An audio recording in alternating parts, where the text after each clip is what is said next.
Good evening. I have some really heartfelt things to say here. I'm just a mom, a wife, and a mother of 3 kids here, and my husband and I are parents of 3 children that have attended Wake County Public Schools since 2015. And I had a very dear close friend of mine ask me if I was against public schools, and that question kind of struck me because I thought, no, I'm not against public schools. I'm a graduate of public schools. My husband's a Cary High School graduate right here, and I have immediate family that are teachers and staff in public school systems all around the states. I mean, I was first front and center in line trying to get the schools open, make mask optionals, attended and spoke at board meetings. I mean, I was one of the first speakers coming in here after the shootings in Texas last year.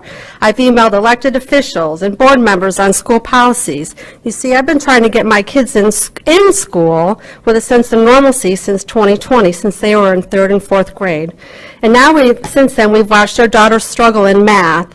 And there have been many tears at the kitchen table at homework time, and now I understand that couple that used to come here week after week about the math curriculum. I get it now.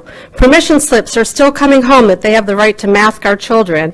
I've been forced to have a conversation with our daughter at 10 regarding sexuality where she was really too young to understand it. We've also hardly had a week where at least one of my 3 children come home to tell me about the fights and the disruptions in class. And let's not talk about the code red and yellows that are more frequent in Wake County than not. So my husband and I finally sat down to write the pros and cons of keeping our children in public school.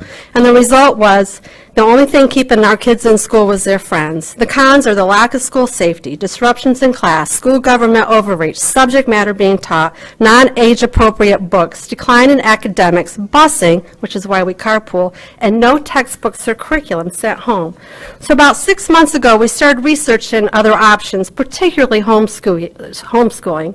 And we were shocked and surprised to find out during our due diligence about the amount and abundance of parents researching and walking in the same direction that we were. It was phenomenal.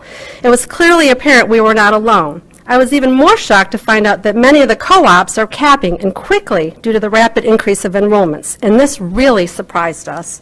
We've had the privilege of sitting in and watching some of these various co-op classroom settings where they've been taught Latin to STEM, and I'm here to tell the board and the staff and the parents, if they're listening, that it is night and day. These kids are very smart, attentive, well-mannered, kind, welcoming, and they love learning. They don't have all this other static around him. Clearly, we have felt it was a better choice for our children. So the question that started this whole speech, am I against public school system?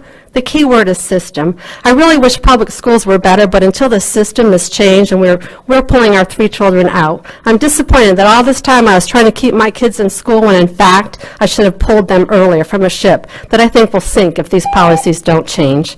They're not coming back to Wake County this fall. Our next speaker is Ben Chapman, followed by Colleen Miller. Ben